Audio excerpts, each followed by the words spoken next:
Rolling.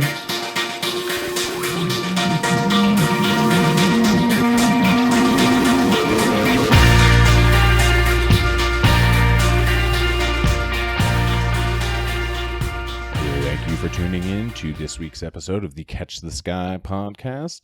I am your host, Sweet Tea, and I will be flying solo this week as I share a tale that many may believe is a conspiracy, but is unfortunately being proven more true every day.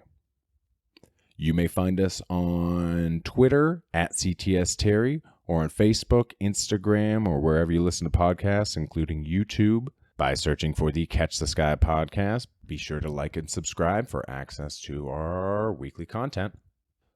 So this week I want to discuss the Navajo Code Talkers and Native American Indian boarding schools. How are these two things related?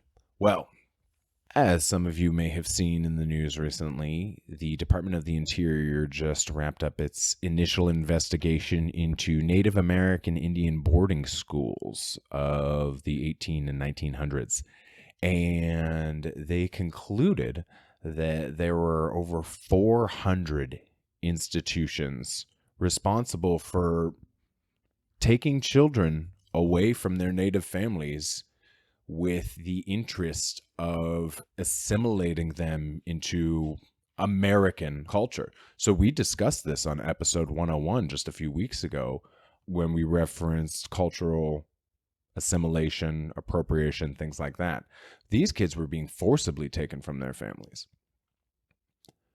Now, that probe has concluded that over 500 children died at 20 of those institutions.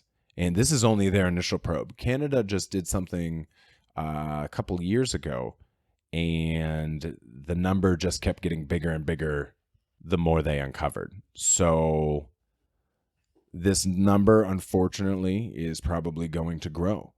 And it's a sad reality. In Canada, I think the estimate is pretty broad range, but the low end is 3,200 children that perished at these schools, and upwards of 30,000. So somewhere in the middle there is where the number really lies.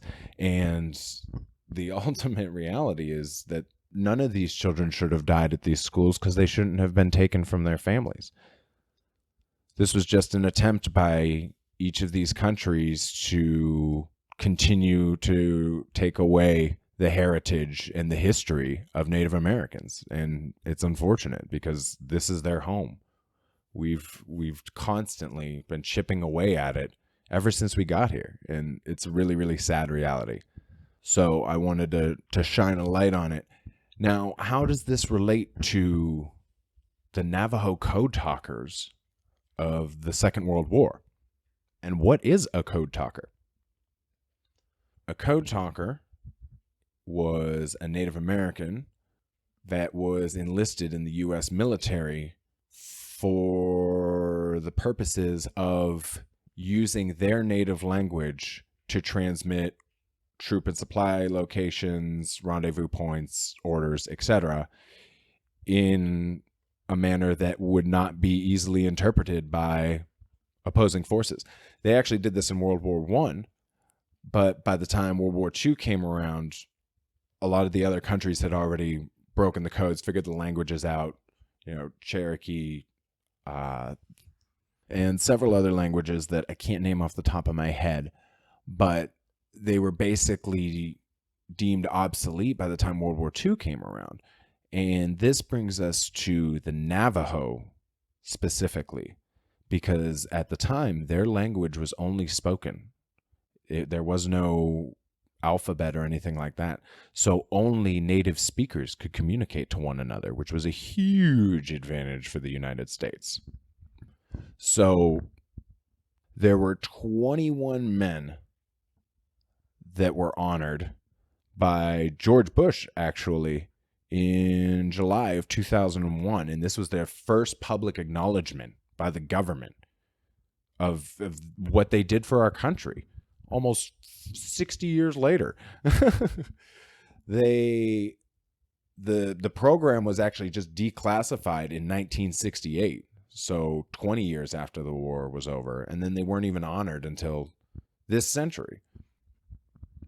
And if you go to the Library of Congress and you look up the brief biographies on each of these gentlemen, they are available on the Library of Congress's website.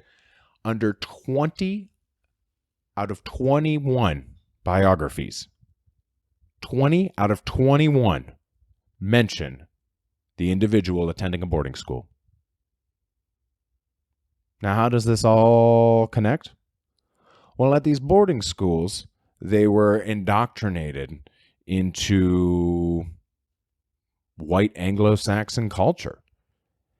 Not only that, they also would have these children running military drills similar to what you would do in boot camp. So they were brainwashing these children so that when the time came, they would be useful tools to our government. I wish I could say that this is a conspiracy, but the facts are all there.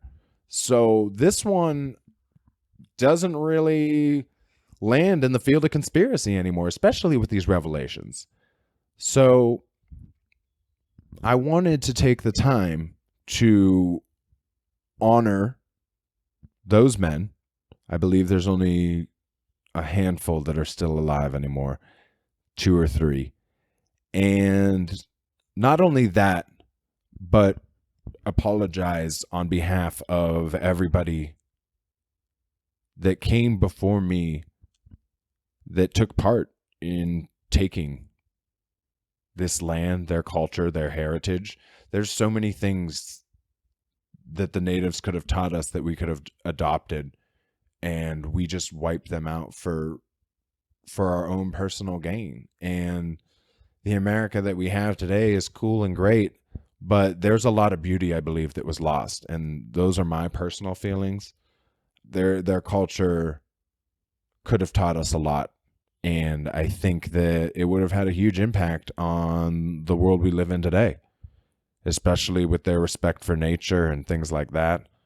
You take a look at the factory farming and the state of our climate, and you can't help but wonder what could have been prevented had we just listened instead of choosing violence. So that can be one of many lessons that we draw from this episode. If there's anything else that I may have missed, failed to mention, got incorrect, feel free to contact us. You may comment on any of our social media platforms, YouTube, by searching for the Catch the Sky podcast. You can find me on Twitter at CTS Terry. I appreciate you taking the time to listen to this episode, and I hope that it gives you a little bit more insight into the true history of this country and not the red, white, and blue one that you get shoved up your ass every 4th of July.